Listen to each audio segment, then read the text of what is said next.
good morning everyone, and welcome to the second of the VLGA's YCCC live panels. Your Community, Country and Council is a program that the VLGA is running with the assistance of Charles Picana, who is leading the project for us, to really increase the participation of Aboriginal and Torres Strait Islanders in local democracy. In particular, we're looking at raising awareness of the role and scope and responsibilities of local government and that of a councillor. And when we talk about participation, we're referring to participation as a voter, but also potentially as a candidate who might be interested in running in local government elections. Today, we're very honoured to have Shani Wellington with us, but I'll now hand over to Charles, who can do the formal introductions. We're talking here about local governments. Now, this is a Westminster-based government, whether it's local, state, federal, and it's a government that was foisted onto the traditional owners of this country. We are, though, as Aboriginal people, we are willing so often to work with local government and to abide by the laws of local government. But we must always remember that Aboriginal and Torres Strait Islander law, LORE, for the vast majority of us, is first and foremost. But to all elders, past, present and emerging, I pay my respects, and I want to thank every single one of you for coming along today. As Catherine said, this is part of an ongoing series that we've developed, and we hope there might be a few more as well. We'll be speaking to VLGA about this. We'll be starting off today with Shani giving a brief presentation, the focus of today being on pitching stories to media, because it is a bit of a funny thing and people quite often think, well, we've got this great story, why is the journo not picking it up? And I'm sure Shani will explain, because they're pitched around about a dozen or 20 or 30 stories any day, and it's a bit over the top. So how to do that, and also some insights into how to best use social media for campaigning, whether it's for a political campaign or anything else. Shani will speak for about 10 minutes. She and I will then have a bit of a Q&A, and then it's open to everyone. Now, Shani, we're incredibly fortunate to have Shani here. I'm very excited, as a matter of fact. Shani is a very proud Geringer woman, and just from the south coast of New South Wales. She is a multi-award nominated journalist, specialising in politics, sport and Indigenous affairs. Up until only about a week or two ago, she was the NITV political correspondent in really the hardest beat in NITV, and I think with any network, and that was right in the guts of Australian politics, Parliament House in Canberra, and she worked from there for quite a while. She's also quite an accomplished writer. We'll throw this one in there as well because it's worth noting, and she's even been published in Anita Heiss's Growing Up Aboriginal in Australia anthology. I'm sure we will all have so much to learn, and I'm ready to take notes, especially on social media. Being 62, I have a long way to go to catch up. So don't have a round of applause, but in your own little way, let's give a round of applause to Shani Wellington. Thank you, Charles, for that awesome introduction, and also Catherine, and thanks everyone for having me. I'm excited to speak to you all, and you know, if my time in the press gallery has taught me anything, is that we need to be really involved in the decision-making processes, and the way that you do that is to get involved at as many levels as you can when it comes to government. So be that voting, be that running, to be engaged and to be present is representation, and it's much more than there has been in the past. So it's great to see so many people here, and hopefully I can equip you with some hot tips and tricks to capitalize on social media and the things that can make it all a little bit easier. So I've got 10 minutes, 10 to 15, so I will try and cram as much as I can into that time, and then hopefully drill down a bit further in any specific questions that you might have. like Charles said, I'm a proud Geringer woman from the South Coast, Wandi people, now living on Eora country in Sydney as of 2 days ago. Prior to that, I was on Ngunnawal country in Canberra, and before that I worked for the ABC up in Darwin on Larrakia country. So it's been a wild five or so years for me moving around, but I'm happy to be here a bit closer to home. My parents are happy to have me a bit closer to home. And along that time, I also have worked in communications and PR. So I kind of went to the dark side and I've come back to journalism. So I kind of understand, you know, how to not spin, but how to try and get your story across, and also what a journalist is trying to take away from it, because some of the time those two things don't connect. And that's kind of what I'm going to try and help build a bit more understanding about, I guess. But to start off, I guess everything I'm about to tell you is kind of easy ways to build your networks, and networks, you know, that will lead to more recognition. More recognition leads to more voters, if that's what you're after. And so having as big of a network as you can get is going to be on your side.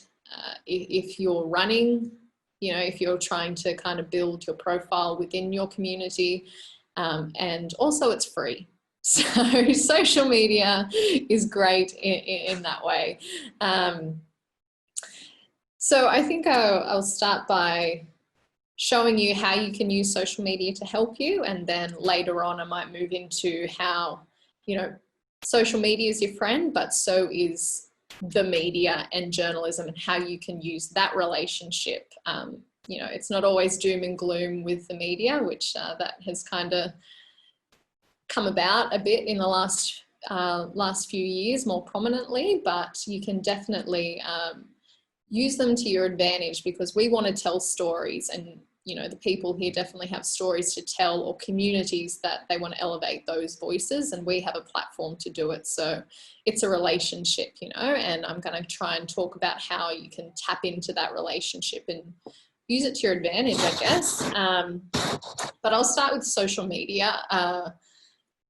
There is a range of platforms depending on what your audience, what you're hoping to tap into, but Facebook is probably, you know, off the bat, Facebook, about 60% of Australians are on Facebook. It's definitely the most popular by far. There's about 16 million Australians on Facebook. And, you know, if you think about most of the social media that platforms people are familiar with, maybe Twitter is right up there, but in comparison to Facebook, Twitter's got about 5 million users per month. This is a monthly thing. So if you think about Facebook going from 16 mil to Twitter being 5 mil, not to say that Twitter isn't absolutely a place for everyone to go, it just kind of goes through the different uses for different social media. So I guess Facebook is your kind of top tier in terms of tapping into demographics. Older communities are on Facebook, younger people are on Facebook. Then you go to things like TikTok, which is more of a recent thing. But having said that, young people in the Northern Territory have the least, Indigenous people in the Northern Territory have the least voter turnout. But there's been a recent campaign by young people through TikTok that they're looking at, for the upcoming election, they're looking at getting the most enrolled voters that they've ever had. And so for young people, which is, you know, it's making up such a large demographic for all of our communities, TikTok can't be written off, you know. It's definitely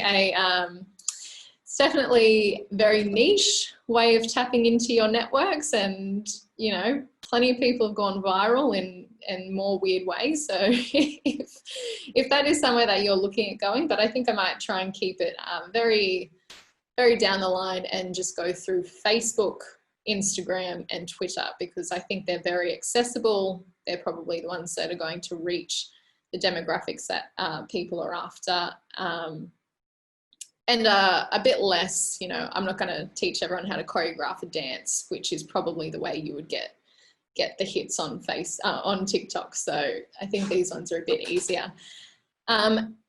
just going through Facebook, the reason social media is so great in terms of trying to engage with your communities is because it's a network at your fingertips. And I know people are going through some really hard circumstances at the moment, especially in Victoria, where you aren't, we were talking earlier, you know, you're not allowed to do those kind of letter drops, you know, pamphlet drops that you would usually be able to do. You can't go down to the market and just be around people and put your face out there in the more traditional ways of, you know, getting to know people. Unfortunately, that in these crazy times, that's just not available.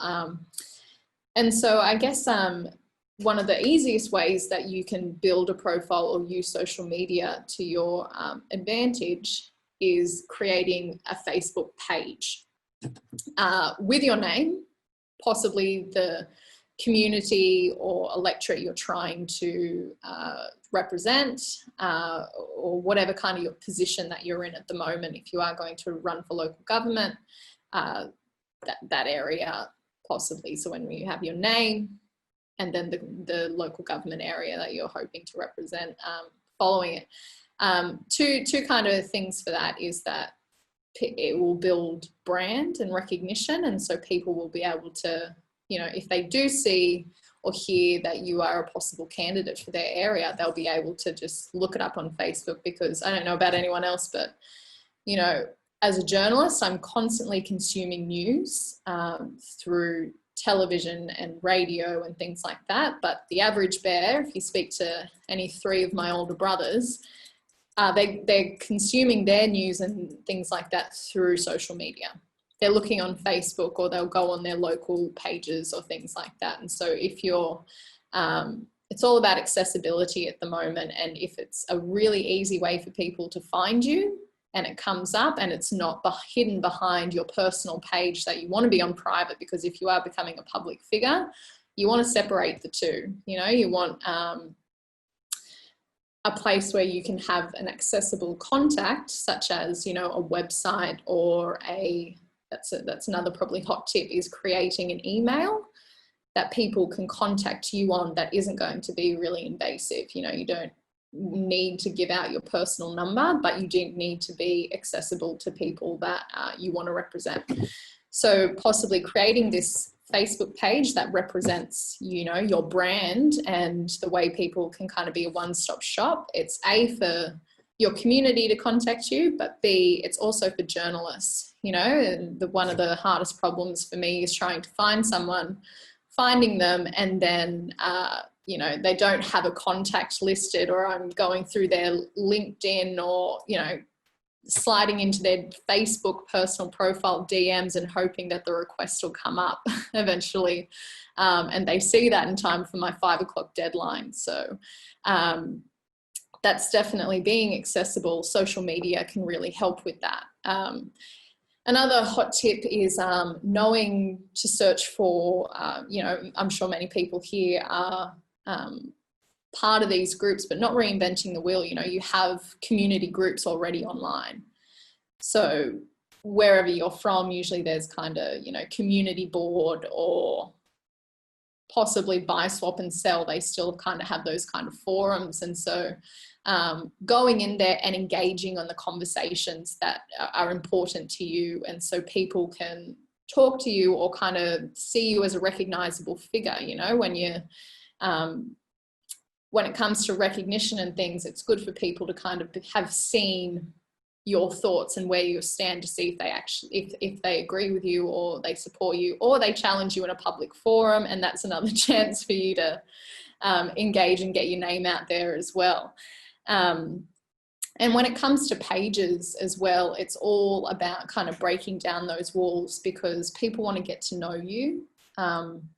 And by having a personal page, or you can engage on the issues that you care about, be it, you know, if you as a candidate would like to be,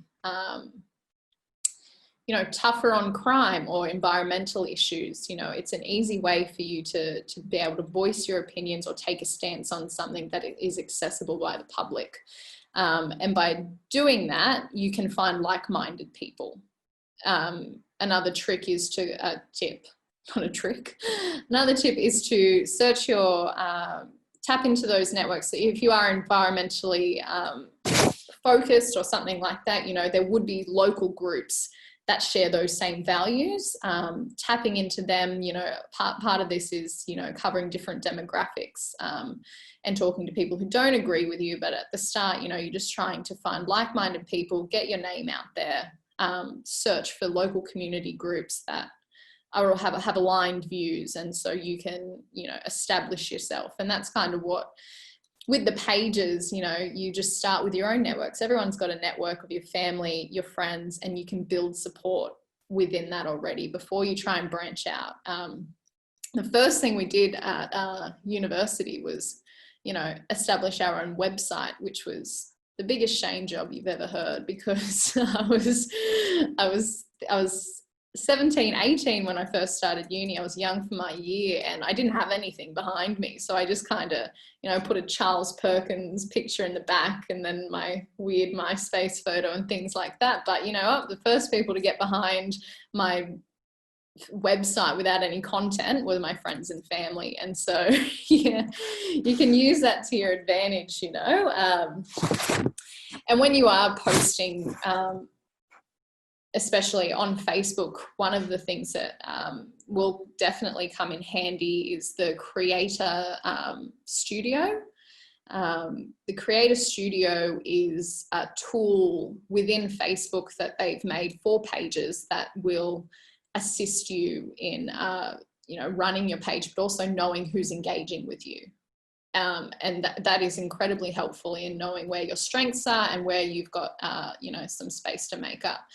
And so if I were to post on Shani Wellington journalist, another feature in Creator Studio is that you can schedule your post. That means so you don't have to be constantly, you know, there and waiting. You can, you know, if there's something that goes on in the morning and you want time to respond to that, you can schedule a post for lunchtime, about 1 p.m. when people are on lunch, because people are using social media at these kind of peak points.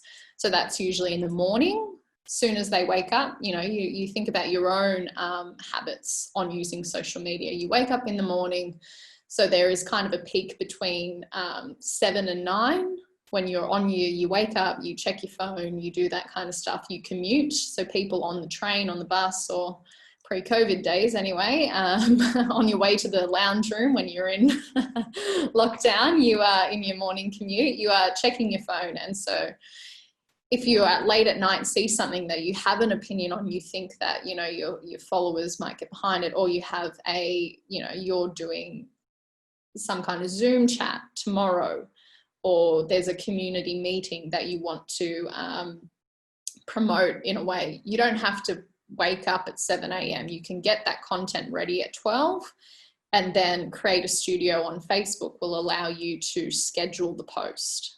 And then it kind of creates this desktop of where you've got a post scheduled for, you know, same kind of thing. A peak time is when between 5 and 6. And again, that kind of commute period where people are leaving. Lunchtime is the same thing, when people aren't just out, you know, working hard. When people have this downtime, they're usually on social media. And so it kind of creates this desktop that can show you what posts you have.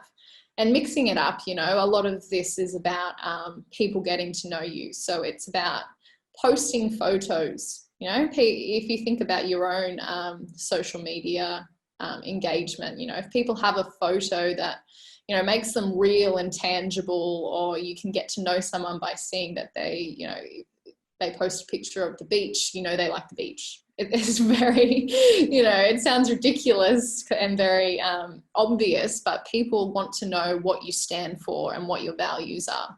And a way to break down that wall is simply by being yourself, but in an accessible capacity. It's also, yeah, it sounds crazy because they do we have security chats because you're forming relationships with people.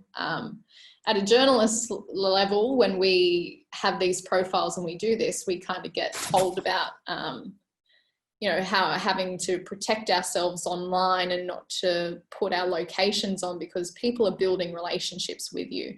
not to scare anyone, but this is something that we learn about, is not putting too much detail, because for members of the public, sometimes they're building a relationship with you that you're not privy to. And so we have to be very careful about how, if we get too personal, we realize that people, you know, they see us on TV and we're talking about something, they feel like we're talking to them.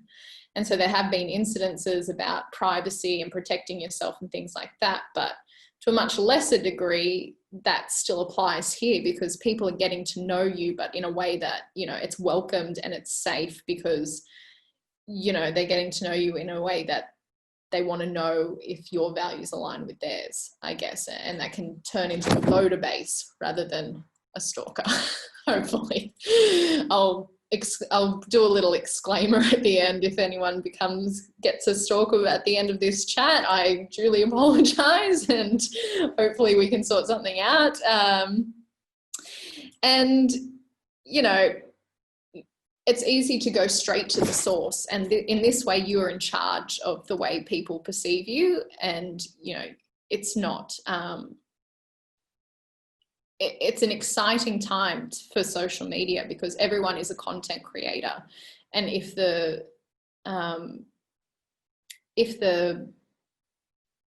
campaign of sorts, you know, it's all at your fingertips, and you can kind of tell people, show them the version of yourself that you want to put forward. So that's an exciting time. You know, before you needed a platform and you needed a voter base, and but at this point in time, everyone can get on the internet and create their website. They can do their posts, they can create their page. And so that's very exciting. Not so exciting for journalists, because that makes way for cyber journalism, and everyone can write and you don't need a job really because the world is your platform. But it's very exciting for other people.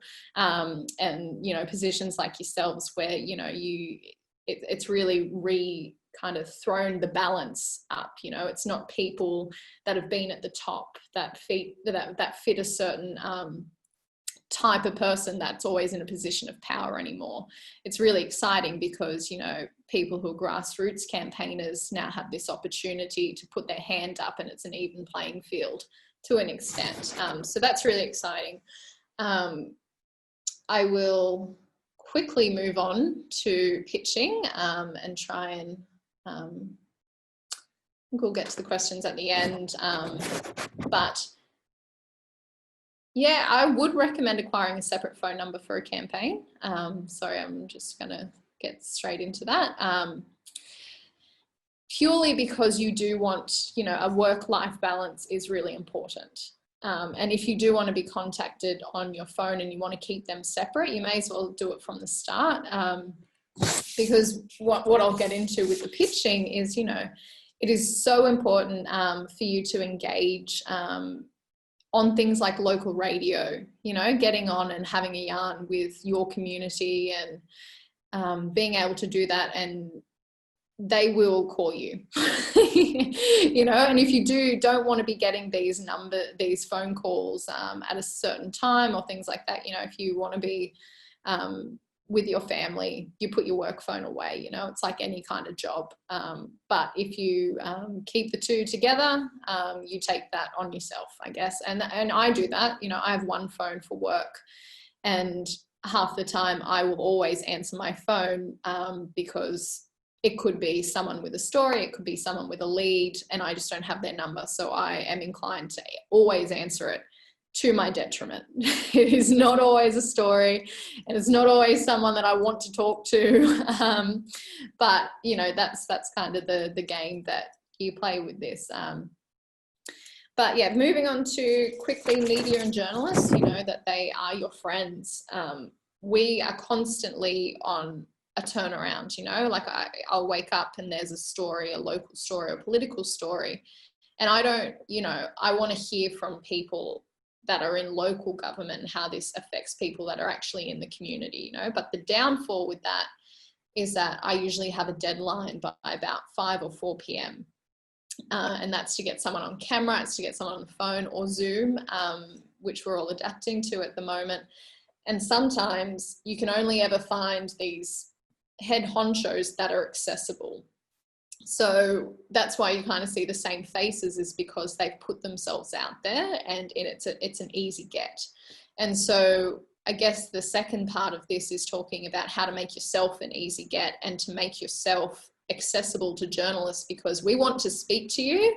Sometimes it's just very hard for us to track you down. You know, if we have something going again on environmental issues at a local level, if you know, we've all been through it, when a decision's made at a national or state level that affects everyone on the ground, and we will have talking heads from the national level and the state level, but what we want to know is how that's going to affect people in their communities. But finding someone that's willing to talk in front of a camera, or, you know, I can get in that small amount of time, is very difficult. So I guess my biggest tips here is that being able to put yourself into the phone book of journalists. So if you have a look at your local, and also, you know, you can pick and choose. You don't need to do this for all media organisations. If you don't support one or the other, or you have a local radio station that does talk back and you think that would be great, you know, give them a call, because most places, the local ABC, NITV has a shared centralised inbox that you can find on our website. Most of these places, be it their Facebook, be it their website, will have a contact page. And you can't be afraid of just giving them a call, because most of these media organisations, or even other organisations that you might want to align yourself with, you know, if there's people, you just give them a call and say, do you have a media person? I just want to give them my details. And so that way they can put you in the little black book, and you can be there. And to engage is my biggest tip for that. You know, if you're always calling up or being present or engaging, not only will that be good for your networks, but it'll also be good for your rapport with a journalist, because you'll be the first person that they think to call, you know. And that's a kind of it, is getting on the radar is the hardest thing. But once you're there, you will be a resource that we like to tap into a lot of the time, you know.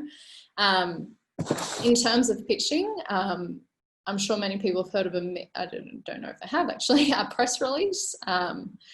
So I guess a press release is your opportunity to write about your opinion on a current situation, or something that you're trying to put forward. So if something happens, sorry, I'm just having a look here. If something does happen, you know, in the morning or at night, or some kind of situation that you would like to put comment on, doing a very quick write-up. So what we would look up, I guess to start the relationship, you know, it's not a journalist's job to workshop the idea with you. Okay, so, and because we do have these tight deadlines and things like that, we're not, if you call up and say, oh, I've been doing really good things, I've supported this, I've also been going to this school and doing a talk, how about that? Is there any interest? I probably don't have time to talk, you know, which is a very harsh reality, you know. So the thing about a press release is that you've been able to write it exactly how you want. You know, there's a lot of positivity in that, and that you can say it the way that you would like to, and write down your quotes. You know, if you want to articulate something in a particular way and you're not that good on the phone, a press release is great, because you can take the time, write out the sentences, and give comment. And so generally a press release will say an introduction of what you're trying to say, what you think the angle is, a few quotes, and then background. You know, if you are talking about environmental issue and there is, you want there to be more recycling, possibly you say, I'm very focused on this. This is a massive problem for my community. I feel X, Y, and Z, make a strong stance because we need an angle, we need a hook. And if you're kind of on the fence, it's harder to grab onto and for us to put it in the news, you know. And then background talks about why it's an issue, you know, how long has that been an issue in your community? If you do a quick Google of, you know, recycling in the area, I can probably come up with how many tons of plastic has been going through and what kind of impact that has. You know, it doesn't have to be a beautifully written work, but it's just about having a relationship with a journalist who's probably under the pump and will be able to read and just say, okay, that's a person, this is what they think. Because, you know, I think some of the time journalists aren't going to do the story that you want them to do because that's not their job. But it is a way to get a platform, and for any kind of recognition that you're getting or putting your face out there, that's for people to be able to either agree with you or recognize your face. Sorry, I know that we're going over a little bit. But yeah, we are looking for a hook or an angle, but the point of that is to kind of be well researched and prepared to be challenged on what you have to say. But at the same time, a lot of the time we're just looking for a comment from someone who knows what they're talking about, and you're all in the community and you're all experienced in, you know, you have real life experience, and usually we're after someone who can talk to that.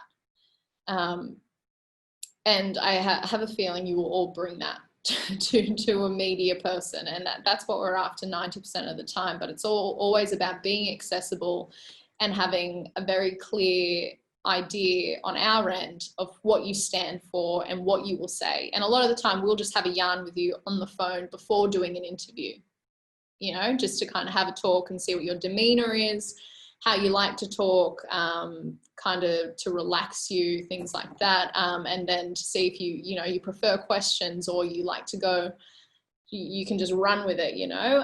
And it's all about doing that, you know, doing it on TV, doing it on Zoom, doing it on radio.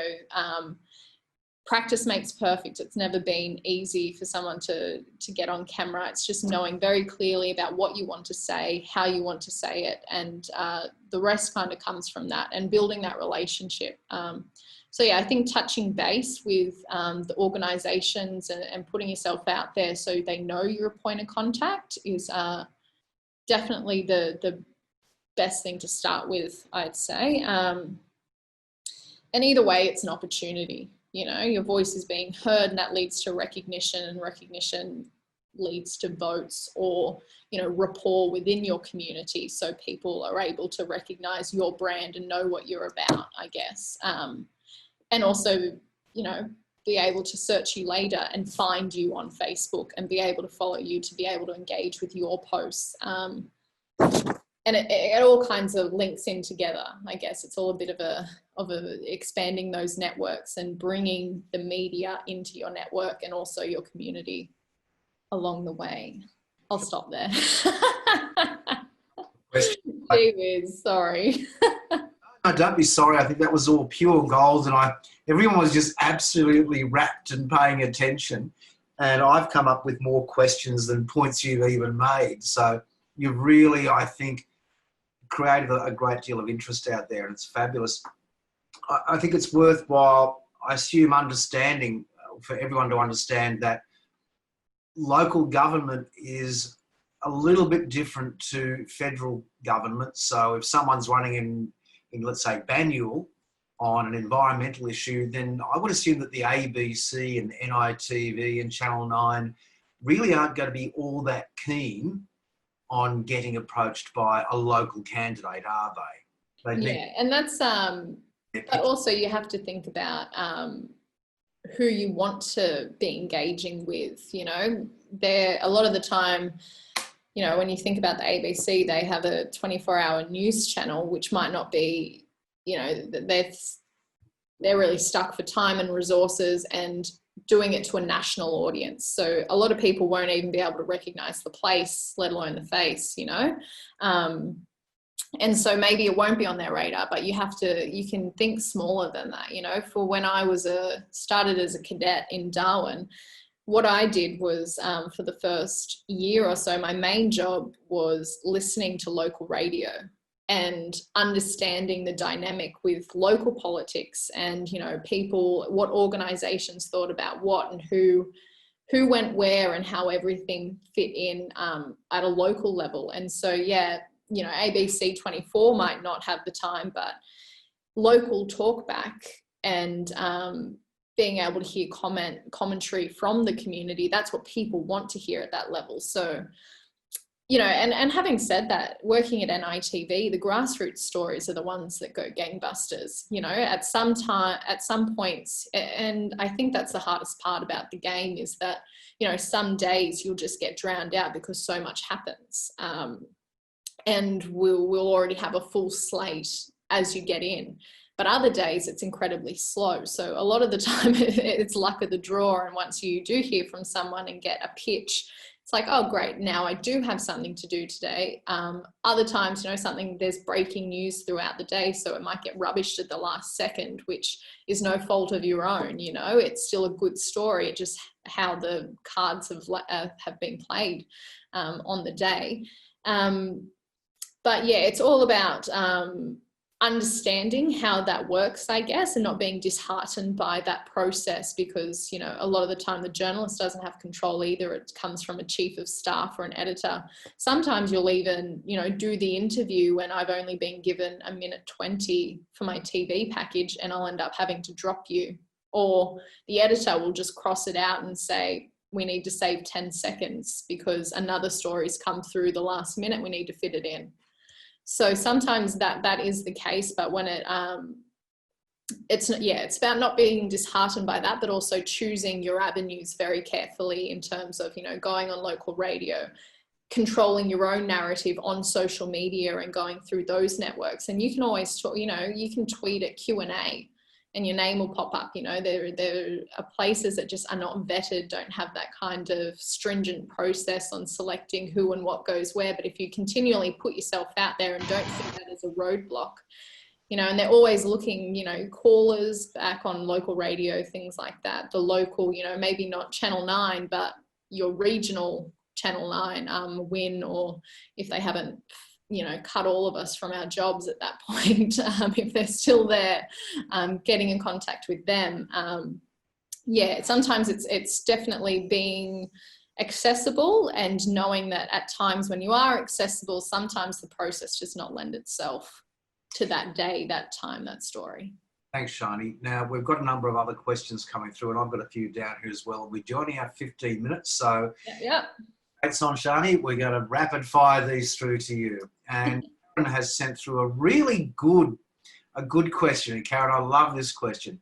And it's, let's say you're campaigning on an environmental issue, and there may be an anti your stance Facebook group, and they invite you to comment on a particular issue, yet you know they're going to take you to task. Karen, just nod if I'm heading along the right path here. But should you be drawn in, like into the spider's web and start into a debate there, knowing full well you're going to be attacked? What are your thoughts there?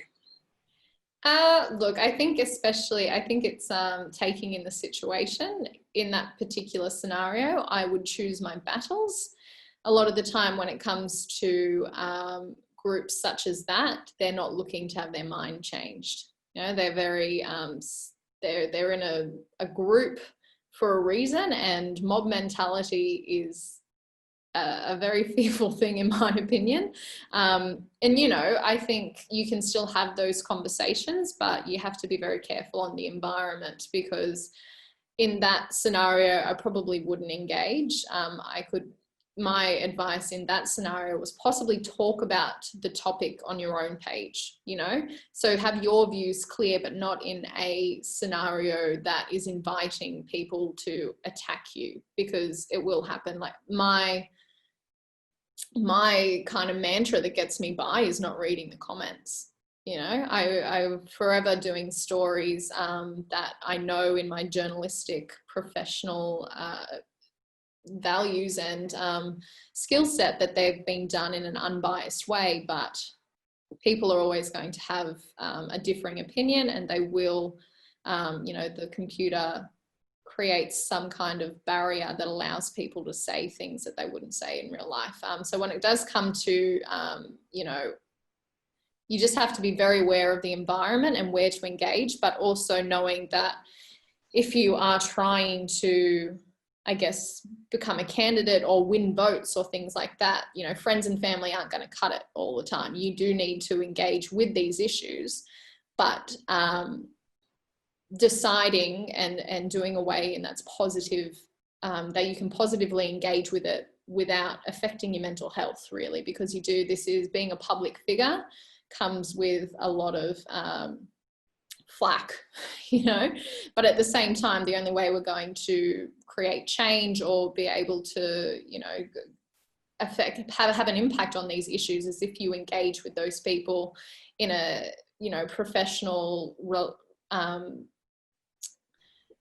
calm way, when it's not always that easy, but you do have to engage. And the only way to change people's minds is to have these conversations, but to have them in a way that's not going to spiral out of control. And I think that using your own, in that scenario, using your own posts to kind of clearly have your perspective out there, but not in a way that's inviting people to trash talk you in a mob environment, I guess, is what I would do to that. Be a good idea to know when to simply walk away from an argument and let people just rabbit on behind you. Yeah, absolutely. Another thing, though, we've made quite a deal about social media, and one of the most despairing things on social media is getting your message across when, as you said, there are 16 million Australians on Facebook and 5 million on Twitter. It's very hard to get your face, your name, your message across to all those people. And obviously I'm approaching the subject of how do you build up your followers and your audience in a relatively short time? Really tricky. I think it's just a process, it is talking about not reinventing the wheel and finding those groups. I think you need something for people to engage with. So starting small and working on your content. You might be tweeting into the bloody, sometimes I feel like it's just other media. I'm tweeting to the black abyss of Twitter media sometimes. But having content that people can engage with. If you were to come across a page that didn't have anything on it, you might be like, oh, is that a fake? Is that spam or something? So go ahead and start doing what you can with what you've got, and then from there, there are different tips and tricks. Like if you have a post that you've been shared widely, if that happens, you can invite the people that have engaged with your post to like your page. So it's to keep posting and to keep engaging on your personal thing, your personal page, and hoping to build that network as you go, and not to be ashamed of, not self-promotion, but in order to expand your brand, you have to put yourself out there. And it might not be at the stage where you're hoping it to be when you're sharing with other people yet, but you've still got to do it anyway. You've got to kind of go ahead and how do you feel about cross-posting Facebook? All good. I think it saves time. I'm forever sharing to both, cross-posting Facebook and Insta. You would do the post anyway, and you might have different people on different mediums. So if they see it twice, hopefully they'll like it twice. There's no harm in that. What about media release distribution services? How much do you use those? How effective do you find them? So I haven't, with media press releases, I'm on the receiver end at the moment in my career at the moment. So when it comes to MediaNet, that is probably a good service to engage because it covers a lot of bases. But when it comes to, that's a kind of a national service though. And so it might not be as streamlined a process. So I think when it comes to writing your press release, I would still keep in mind those kind of local media platforms, because you don't want to be, you know, wasting your own time, you know. And if you do have a list of places that you think would have the best chances of getting up, you know, personalizing an email once you've given them a call and say, oh, can I have a name of someone that's on? And they can say, yep, here's the thing. And, you know, if I'm to get an email that says, hi, Shani, please see below for this media press release, click it. And then that's that. Rather than getting a media net email that's distributed across the whole country, if I'm a local journo that gets a press release in that manner, I'm probably more likely to follow it up, because I understand the content. It'd be relative to the audience that I'm trying to target. And it feels like an issue that is on my radar, because sometimes it can get lost in the other flurry of other press releases, which if you're at a bigger organization, you're getting. So that would be my advice, is to go keep it as streamlined a process as you can to save yourself time and heartache. And I just want to add on to that one, Reese, if you don't mind, Shani. When I used to be an editor a long, long time ago, I used to get really upset when I'd receive this absolute swathe of media releases, knowing full well they'd come through from the services. And frankly, I mean, in my job, I'd get about 50 or 60 a day. Most of those I wouldn't even look at, because I would have thought at the time that if it wasn't important enough to come to me directly with the news, then it wasn't important enough for one of my journalists to cover. So what Shani said, that's pure gold. Shani, what about YouTube? We're talking about political campaigning. What about getting in front of a camera, making a bit of a political statement and using YouTube? Because that seems to be still quite a popular platform, doesn't it? Oh, yeah, absolutely. I think this is about playing to your strengths. You could go viral for it being an absolute weakness of yours, but depending on what message you're trying to get across. But with YouTube is actually the second highest, right behind Facebook, and probably, I think Facebook's 16 million, but YouTube is 15 million. But at the same time, you know, YouTube is a great way to go. But if you think about the way that you consume content, I go on YouTube to look up a video, like a music video, or, you know, how to DIY build my imaginary house I want to build, you know. Do you go on YouTube to look at, you know, an update from your local community candidate?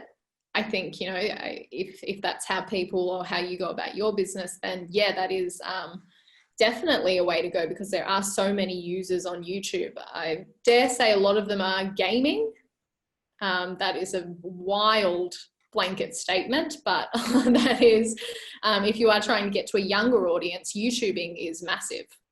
But it also takes a lot of resourcing. You need to be able to edit. You need to have a camera quality that's worth looking at, and that will take up the time. So when you think about the demographics, which the creator studio on Facebook will tell you the kind of age range and the area of people who are engaging with your content. So if you were to make a video and you're good at making videos, and it's an easy way for you, you know, if you're personable in front of a camera, and that's a great way for you to get a video out there, absolutely go on YouTube, because it shows that the numbers are there. But when it comes to purpose, and like we said before, it doesn't hurt to use them all.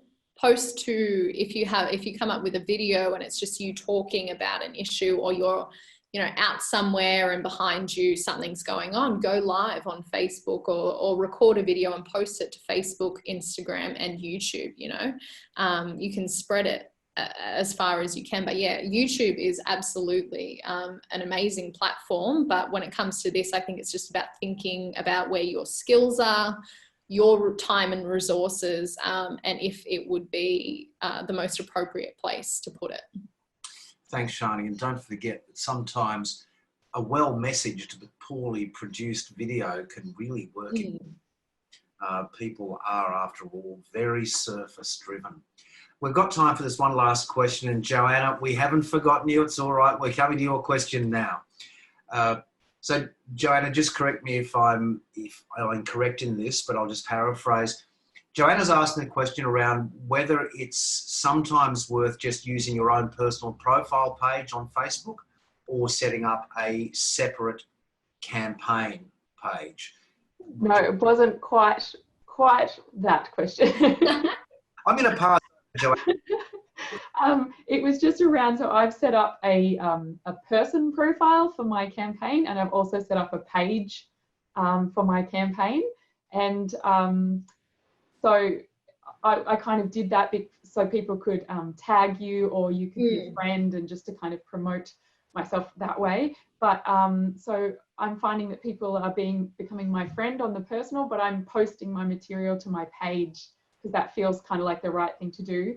And I'm just unsure about how those two work together and what I should do. So you've got a personal one for you, and then a personal one for candidates. Yeah. Oh, perfect. Well, I think it achieves the same thing. It's still keeping that kind of line of separation, but some people do prefer, and it's all about kind of generating that traction with the network. And so if people are friending you on that personal candidate page, then that's great, and that's what you're doing. And I guess the only kind of downside to that is that you're doubling up. But if you're happy to do it, and it doesn't take that much to switch from the page, and you can build that profile, and then there's a very simple way to go in there, invite all of your friends to like the page. That's a very simple thing that you can do. So there's no harm in building the network and to having that kind of personal page as well as the personal profile, the candidate page as well as the candidate profile, because you can work on both. It just depends on you. If you're happy to do it and you've got that kind of traction, I would definitely keep it going rather than scrapping it, having one and starting from zero again. Yeah, if people are seeing that and wanting to friend you, then that's awesome.